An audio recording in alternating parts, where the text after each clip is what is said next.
Bonsoir à tous et bienvenue pour une vidéo, une série sûrement de vidéos sur le jeu Wrath of Ashardalon. Donc nous voici dans l'aventure numéro 2. Nos héros ont déjà fait donc une aventure et après avoir passé un petit temps à se reposer au village de Longbridge, ils sont repartis direction la montagne pour cette deuxième aventure qui est l'aventure numéro 2 du livret d'aventure du jeu de plateau Wrath of Ashardalon. Et le but dans cette mission, qui s'appelle Chasse aux monstres, c'est celui-ci. Donc les héros doivent pénétrer dans les entrailles de Firestorm Peak et stopper une horde de monstres qui met feu et à sang, la région. Donc l'objectif est de détruire 12 monstres. Donc l'objectif que je vais un tout petit peu modifier sera donc d'avoir tiré, pioché et mis et détruit l'équivalent de 12 jetons monstres et non pas 12 cartes monstres ou 12 pions, enfin ou 12 figurines de monstres. Voilà, ce qui va sûrement nous obliger à tuer un petit peu plus que 12 monstres. Voilà, donc en fait à chaque fois que je piocherai un pion monstre, je le mettrai de côté, en dehors des jetons 0 monstre, qui eux ne compteront pas. Et quand j'aurai donc accumulé 12 jetons monstres, eh bien on considérera, si on est encore vivant et qu'il n'y a plus de monstres sur le terrain, on considérera que la partie est gagnée. Voilà. Donc nos héros sont prêts. Alors pour la petite histoire, avant d'arriver dans la montagne, les héros sont tombés sur un temple abandonné qu'ils ont visité et ils ont tous les trois décidé d'y prier, d'y faire des sacrifices. Donc les conséquences principales de ce sacrifice, c'est qu'ils n'ont plus le même maximum de points de vie pour cette mission. Ils ont décidé de sacrifier une vie. Donc Kat n'a plus que 7 points de vie, Bruenor 9 et Queen 7. Ils ont dû aussi perdre 100 pièces d'or pour ça. Et en échange, ils ont, pour cette mission, ils gagnent un pouvoir utilitaire quotidien. Je reviendrai dessus quand on aura à les utiliser. Mais bon voilà, c'est un peu un challenge, on verra bien si ce choix a été judicieux ou pas. En tout cas, les trois ont décidé de faire ce sacrifice dans ce temple. Voilà, donc on va pouvoir commencer la partie, tout est a priori prêt, nos héros sont en place, et on va démarrer donc le premier tour.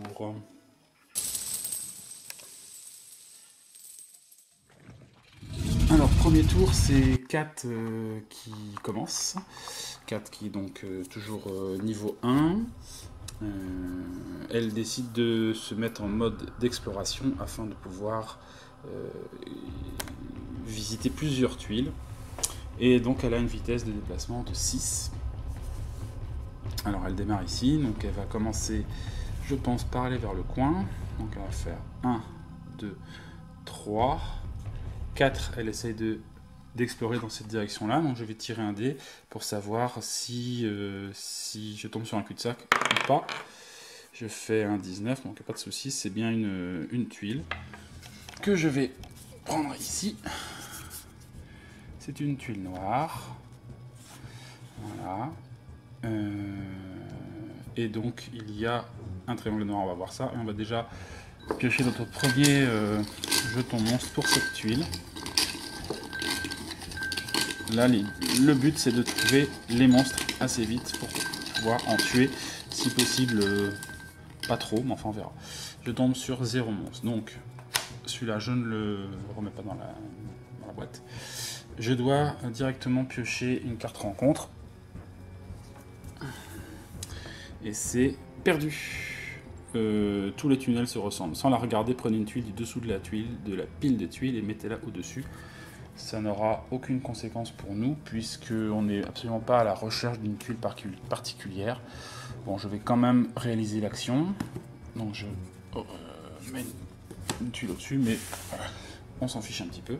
Donc là, elle fait 1, 2, 3, 4 ici. 5, elle essaye d'explorer dans cette direction-là aussi. 20, pas de souci. Donc, hop, j'explore à nouveau une nouvelle tuile. Cette fois-ci, c'est une tuile avec un triangle blanc à la bonne heure. Et j'ai à nouveau un jeton, enfin une marque de brûlure à pourvoir. Et je tombe sur, ouf, boum, 3 monstres. Donc, en théorie, dans la règle de mon jeu, je dois remettre ce pion normalement dans la tasse, mais cette fois-ci, je le garde, je le mets de côté. Il va comptabiliser un des 12 pions que je dois accumuler. Et maintenant, il faut que je définisse quels monstres sont là. Alors, je tombe sur un oursibou, c'est niveau 3.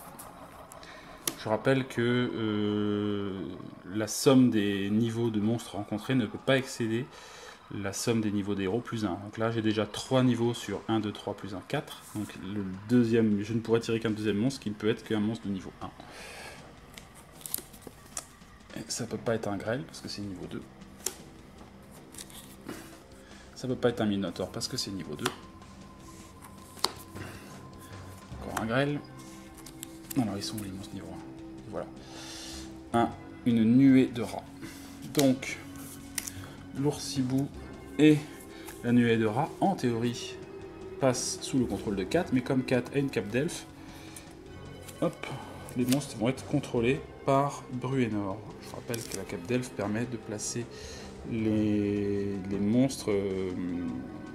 Ce sont les joueurs à votre gauche qui piochent la carte monstre à votre place. Voilà. Donc voilà, je vais placer les monstres et puis on va continuer, terminer notre phase de... Alors donc, 1, 2, 3, 4 pour fouiller, pour explorer ici, 5 pour explorer ici, donc il lui reste encore un point potentiellement de déplacement, mais 4 va choisir plutôt de rester à portée pour pouvoir utiliser ses armes, notamment son tir embusqué, qui va lui permettre de déplacer, donc de tirer avec un bonus de plus 2.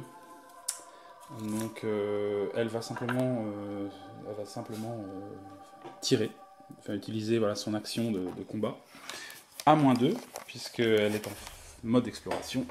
Et ça annule du coup son bonus de plus 2. Puisqu'elle avait le droit à un bonus de plus 2 si l'attaque si le monstre est sur une tuile différente, enfin une tuile de moins.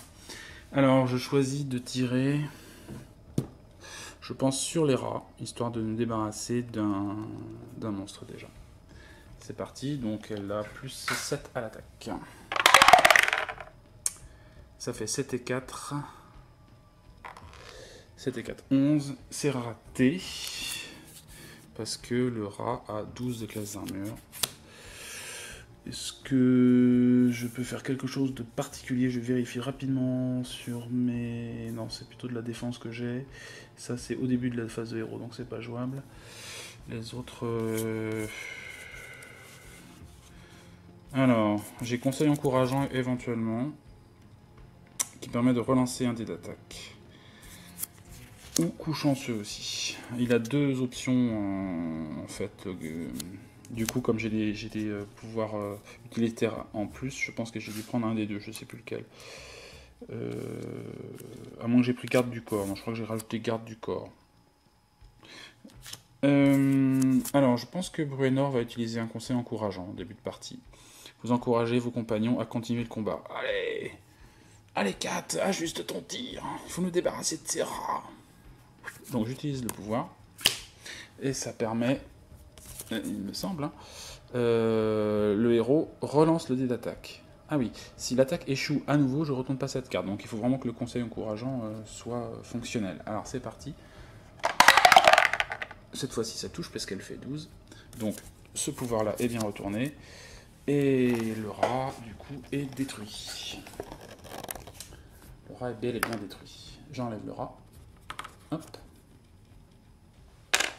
Ce qui nous permet de... Je donne la carte d'expérience à 4. Hop. Et 4 va aussi piocher un jeton trésor.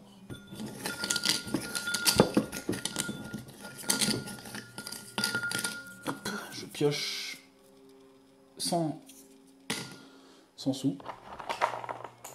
Voilà. Et de plus, elle a le droit à... elle a le droit aussi à piocher une carte bonus.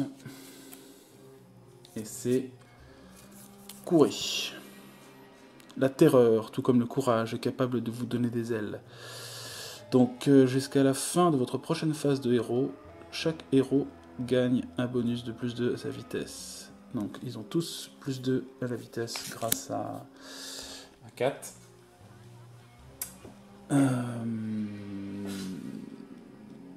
Ok.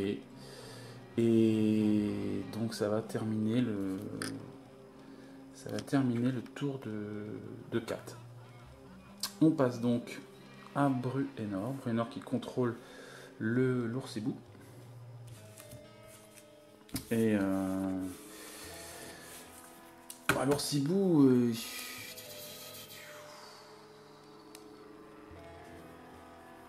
c'est pas mal de l'avoir à distance. Il est assez particulier comme monstre. Je peux peut-être faire un petit point sur l'oursibou, puisque je crois que c'est la première fois qu'on le... Donc l'oursibou a 14 de classe d'armure et 3 points de vie. On voit qu'il y a un petit astérix sur le 14. Ça se rapporte à sa capacité spéciale qui est hurlement étourdissant. Donc quand l'oursibou est touché, tous les héros sur sa tuile sont étourdis par son hurlement. Donc c'est pour ça que je dis qu'il vaut mieux l'avoir à distance pour éviter d'être sur la même tuile que lui. Puisqu'en fait, une fois qu'on est étourdi, il va tenter de nous mordre. La morsure est à plus 7 et elle fait 3 dégâts. Si on n'est pas étourdi et qu'on est à portée, il vient et nous fait 2 attaques avec ses griffes à plus 9. Si les 2 passent, ça fait 2 dégâts et en plus on est étourdi. Et donc c'est pour ça qu'après il nous chope et il nous bouffe, quoi. Donc bon, c'est assez balèze comme monstre. Donc vaut mieux s'en occuper, je pense. Donc ça va être l'option pour Bruenor, qui donc sa phase de héros va venir jusque là et va gentiment lui donner un coup de hache ébréché à plus 7. Donc il a 14 avec la d'armure, 12 ça touche, donc je lui fais un point de dégâts. Je utilise mon pouvoir utilitaire attaque en puissance, donc j'utilise un de mes jetons Power Strike pour lui mettre un point de dégâts supplémentaire, ça lui fait 2. Et je vais utiliser le pouvoir coup de tête pour le finir, lui mettre un 3e point de vie. Blim. Comme ça, on s'en débarrasse, on n'en parle plus. Le souci, c'est que du coup, Bruenor, à cause du hurlement, se retrouve étourdi. Mais bon, valait mieux peut-être l'achever plutôt qu'il lui donnait la possibilité de nous mettre un gros coup sur la tête, quoi. Voilà, bon, Bruenor récupère 3 points d'expérience. Toc. Et en plus, pioche un petit jeton. Alors, elle a fait un monstre au niveau 3, donc il pioche 2 jetons monstres. 2 jetons trésor. Donc 2 jetons de 100 pièces d'or. Donc hop, je lui rajoute 200 pièces d'or à notre ami Bru. Hop, et une petite carte bonus qui est air assaini. Une cheminée proche apporte une bouffée d'air pur, chassant les miasmes et les sombres menaces. Défausser une carte environnement en jeu. Là, j'en ai pas. Ok. Hop. Donc, ça termine le tour de Bruenor. Bruenor. Il se pose la question, puisqu'il vient de recevoir 3 points d'expérience. Il en a donc 2, 4, 6, 8. Potentiellement, il en a 11. Donc, il a la possibilité de passer de niveau. Ce qui lui permettra d'avoir des points de vie en plus. Ça, c'est sûr. Peut-être des monstres plus puissants, mais enfin bon, après... et surtout, il va gagner des pouvoirs supplémentaires. Je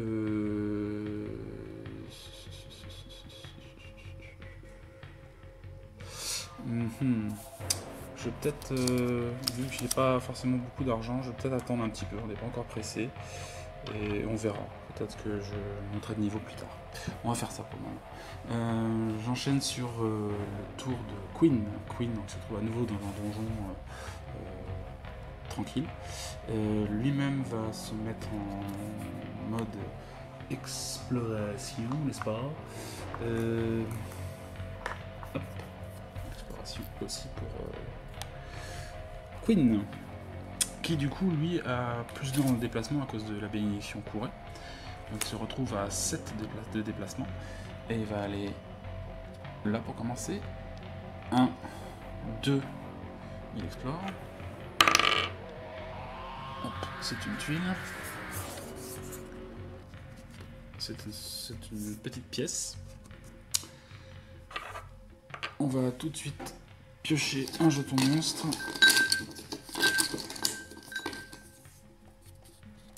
Deux monstres. Je vais piocher mes deux monstres. Le premier, c'est un Draco écu Kobold. Et le deuxième, c'est un Draco écu Kobold. Ce n'est pas possible parce que j'en ai déjà un sous mon contrôle.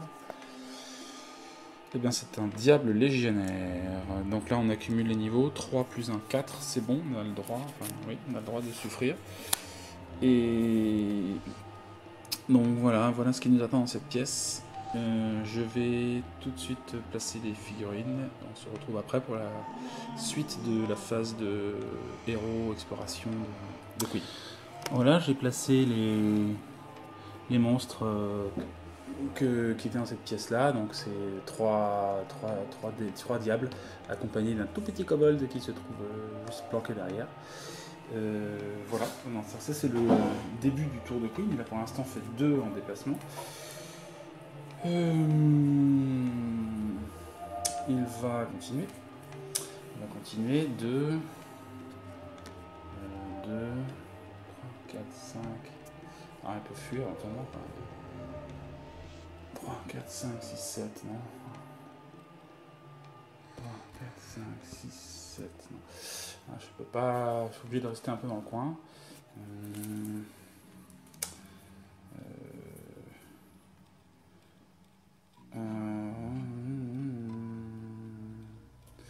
Ok, c'est pas grave, je vais aller ici. Donc 2, 3, 4, 5. Ok. 6, j'explore. Hop, une nouvelle tuile. Hop. Alors cette fois-ci c'est un triangle noir qui m'attend. Pour l'instant je vais déjà voir au niveau des monstres ce que ça donne.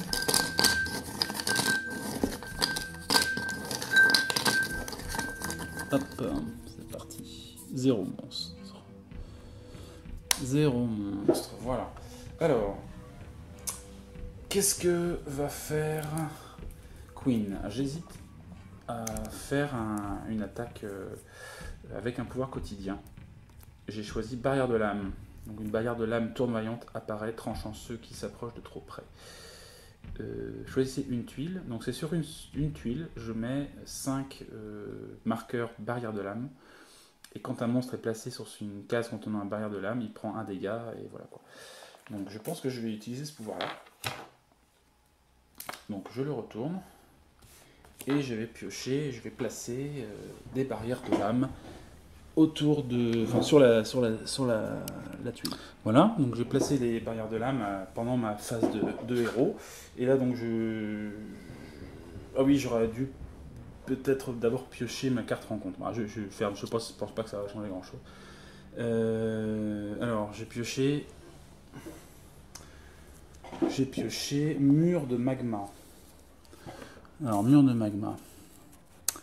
La chaleur provenant des murs couverts de lave menace de vous étouffer. Donc dès que le héros actif finit sa phase de héros adjacent à un mur, ce héros prend un dégât. Ça va être assez pénible, mais je n'ai malheureusement pas la possibilité pour l'instant en tout cas de l'éviter. Donc on se tape un mur de magma. Donc si je finis ma phase de héros adjacent à un mur, ce héros prend un dégât. Alors j'ai pas pris encore de dégâts, hein. Et là de mémoire, donc si je calcule, j'avais fait 1, 2, 3, 4, 5, 6 j'explore, donc 7 j'ai le droit de me déplacer à nouveau. Donc je vais me mettre ici, hop, et je déploie mes pions autour. Donc là il y a un mur de magma, je vais le placer ici pour essayer de ne pas le zapper. Et donc là, à la fin de ma phase de héros, j'installe ici ceci. Après je dois activer mes monstres. Le premier que je dois activer, c'est le Draco écu. Il n'est pas à côté d'un héros, donc ça je laisse tomber. S'il est sur une tuile sans héros et avec un bord inexploré, il n'a pas de bord inexploré. Donc la dernière tactique, c'est le kobold se déplace d'une tuile vers le héros le plus proche. Donc je vais le déplacer ici. Voilà. Donc là, crouch, il se fait dézinguer par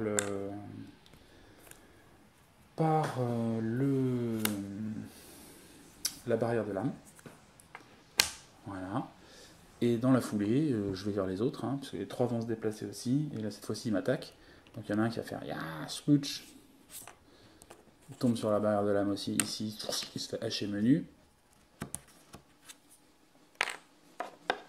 Celui-là, il se fait hacher menu. Et celui-là, il se fait hacher menu aussi. Voilà. Pas mal. Donc ce qui donne 4 points d'expérience à Queen. Et il va pouvoir piocher déjà. Le plus haut des niveaux, c'est le niveau 3, donc il pioche 2 jetons de trésor. Il pioche 200 pièces d'or. Hop. Hop. Je lui donne ce qu'il faut en sous-sous. Hop. Et il pioche une carte trésor bonus. Qui est joli coup. Joli coup. Donc vous prenez un air satisfait après avoir vaincu votre ennemi. Voilà. Et voilà. Et donc je me demande, je pense là cette fois-ci que je vais pour Queen changer de niveau. Donc je vais utiliser les 9 points d'expérience que j'avais de la partie précédente. Hop, hop, hop, hop, 9 points, plus 1 du kobold. Zou. Je défausse ça. Et je fais passer du coup Queen au niveau 2.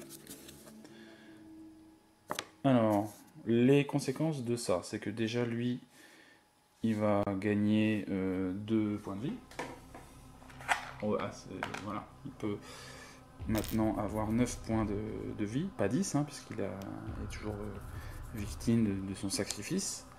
Et je gagne aussi un pouvoir quotidien supplémentaire. Donc je vais me permettre d'aller chercher un nouveau pouvoir quotidien pour Queen. Et puis, autre conséquence aussi, là c'est lié au scénario, à la campagne. Ici, là, j'ai 4 jetons monstres qui sont en fait des boss. Donc c'est des monstres de niveau 5 ou plus. À partir du moment où quelqu'un monte de niveau dans l'aventure, on rajoute ce pion, on ne regarde pas ce que c'est, hein, ce sera la surprise, dans le bol des monstres. Et donc on peut aussi potentiellement tomber sur un boss en plus, quoi, qui se promène dans le donjon. Voilà, je brasse bien, et puis on verra. Ok, donc ceci va terminer la phase de héros de Queen.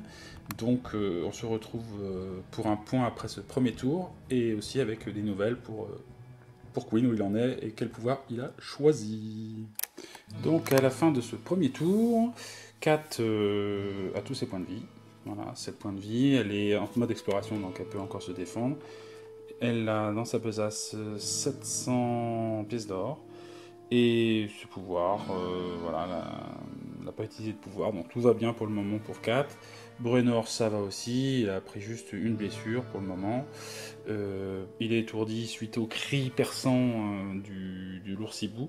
Et dans sa besace, il a 200 pièces d'or. Et je pense qu'il va quand même passer de niveau durant cette partie, on va voir à quel moment. Et au niveau des pouvoirs, il a utilisé un de ses pouvoirs déjà, mais il en a encore un petit peu, donc tout va bien. Et Queen est passé niveau 2, prêtre niveau 2, il est en mode exploration. Il a 600 pièces dans sa besace, et j'ai choisi de lui donner le pouvoir quotidien colonne de feu, qu'on a déjà utilisé à la partie précédente, qui est quand même très efficace, pour débarrasser d'un paquet de monstres sur une tuile donnée. Voilà, pour ce qui est de l'objectif de notre mission, pour l'instant on a trouvé 2 jetons monstres, donc voilà, on a fait un 6e de la mission, et sur le plateau, on est plutôt tranquille pour le moment. Voilà, sinon qu'il y a de la lave qui coule sur les murs, donc il faudra faire gaffe. Voilà, on va pouvoir continuer avec le prochain tour, et le tour de 4.